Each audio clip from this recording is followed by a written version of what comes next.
Salut à tous, c'est Johnson, on se retrouve pour ce 20e jour du RPG Day 2022. Plus ça va et plus je deviens texan en le disant. RPG Day, boy. Et la question du jour est, combien de temps durent tes parties? Yeah! Let's go! Avant de répondre à la question, j'ai vu sur Twitter, à l'instant, que Orion JDR, donc un tweetos, alors désolé si j'écorche la personne, ce que fait la personne, je crois que c'est une personne donc, qui parle de JDR sur son Twitter, et son blog, et un Discord, a proposé une variante du RPG Day 2022, c'est-à-dire qu'en fait, je crois qu'avec sa commu, ils ont réécrit certaines questions du RPG Day, que je trouve super intéressantes et que je vous invite à aller voir éventuellement sur son profil Twitter. Moi que je vais pas faire personnellement parce que je me suis engagé sur le RPG Day et que j'aime pas changer en cours de route ce que je fais. En revanche, les questions sont ultra intéressantes. Il trouvait que les questions tournaient peut-être un peu en rond et étaient mal dites et je suis assez d'accord. Je trouve que sur cette année, certaines questions tournent un peu en rond. En même temps, je pense que ça doit être assez compliqué pour Autocratique. Ça va faire 10 ans qu'il fait ça et chaque année en fait c'est des thèmes, c'est un mot à chaque fois. Et je pense que là c'est la première année où en fait il fait des questions au lieu de faire juste donner des thèmes ouverts. Et c'est une bonne chose en fait qu'il ait changé parce que je pense qu'au bout de 10 ans ça devenait peut-être un peu répétitif. Et puis trouver des nouveaux mots à chaque fois ça doit pas être évident.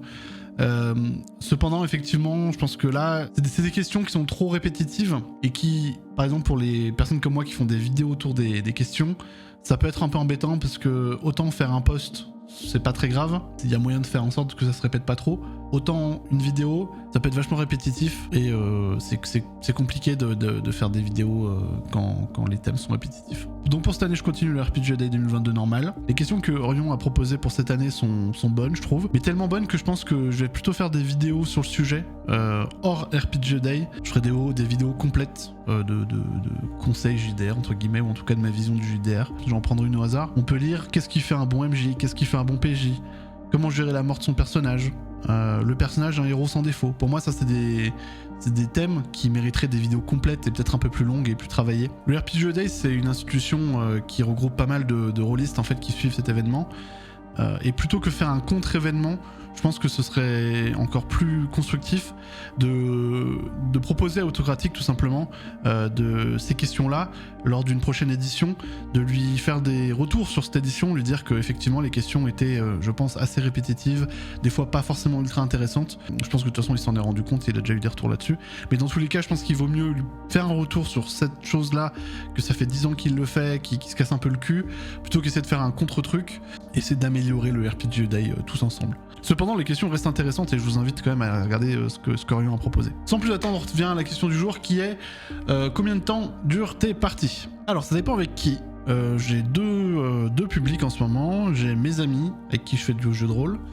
Avec eux, les parties durent 2 heures en général. J'essaie de pas faire durer plus longtemps. Pourquoi? Parce que mes amis sont dans la vie active et ont tous des boulots, des trucs comme ça. Et j'ai du mal à les attraper, même un week-end. Donc des fois, on se fait ça en soir de semaine. Du coup, avec eux, j'essaie de faire des parties qui sont assez rapides.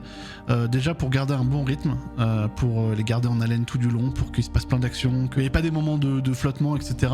Et puis c'est une durée qui convient un peu à tout le monde, comme ça ils sont pas obligés de rester trop longtemps, après ils peuvent rentrer chez eux, ils peuvent faire leur truc. Mon deuxième public, c'est Roller Die. Comme je vous le disais, je suis maître du jeu sur l'actual play Roller Die. Pour une émission, la durée parfaite d'une partie c'est environ 3 heures, en tout cas pour nous, en live, moi je parle. Après on fait des parties qui sont tournées pour YouTube, qui peuvent être un peu plus longues, mais parce que de toute façon derrière il va y avoir un travail de montage, on va découper des parties, etc. Pour Roller Die, l'émission dure 3 heures environ. 3 heures c'est bien pour les parties qu'on fait avec eux. Le fait que eux ils font beaucoup de roleplay aussi, en actual play on fait beaucoup de roleplay, donc contrairement à ce que je fais avec mes amis en dehors, donc il y a besoin d'un peu plus de temps, c'est aussi pour ça les 3 heures. Personnellement ce que je préfère c'est des parties qui durent effectivement environ 3, voire des fois qui dépassent un peu sur 4 heures pour les grosses parties, mais je trouve que c'est pas mal. Une partie ça fatigue forcément, et pour le MJ comme pour les PJ, et c'est vrai que 3-4 heures ça me semble bien, ça permet à tout le monde de pas trop s'épuiser sur une partie, en même temps il y a assez de temps pour faire assez d'actions, prendre assez de plaisir. Après Moi j'adore les parties un peu longues, donc faire des sessions plus longues ça me dérangerait pas, mais je sais que le consensus pour que tout le monde se sente bien dans une partie c'est 3-4 heures, pour moi c'est parfait. Après avec des gens un peu zinzin, pourquoi pas faire des grosses sessions pour déconner, 6 heures, 7 heures, 8 heures, qui sait, on verra. J'avais déjà fait et c'était vraiment pas mal. Je dirais que si je peux donner un conseil pour des personnes débutant le jeu de rôle et puis débutant en tant que meneur de jeu, je dirais que vaut mieux prévoir petit au début, quitte à dépasser un peu, donc c'est-à-dire prévoir petit avec de la marge, mais des sessions de 2 heures, 2 heures et demie, ça me semble pas mal pour débuter. 3 heures ou plus, on peut vite se retrouver un peu perdu, pas savoir comment combler les trous, etc. Moi je conseille plutôt d'annoncer des parties de 2 heures qui peuvent un peu déborder sur une 3e heure éventuellement pour démarrer. On se rend compte très vite en tant que meneur de jeu de c'est quoi la bonne durée de partie pour nous. Voilà. C'est tout pour aujourd'hui. Je vous invite vous aussi à répondre à la question dans les commentaires. Combien de temps durent vos parties à vous? Comme je le disais en début de vidéo, je vous encourage aussi à aller regarder les questions d'Orion JDR. C'est des questions que on répondra peut-être hors RPG Day en tant que vidéo standalone. One shot. Comme d'habitude dans la description vous aurez les liens de mes réseaux sociaux si vous voulez me suivre mes aventures, suivre mes actualités partout, Twitch, Discord, Twitter, Instagram, etc. Et vous avez également les liens de Roll or Die, l'actual play sur lequel je travaille. Je vous invite à y faire un tour et à regarder, je suis sûr que ça va vous intéresser, je suis sûr que ça va vous plaire. On se retrouve demain pour le thème du jour 21 qui est partage-nous un détail intriguant d'un jeu de rôle que tu aimes bien. Intriguant ou intéressant, ça dépend comment on le prend. En attendant, je vous souhaite une bonne journée et je vous dis à demain.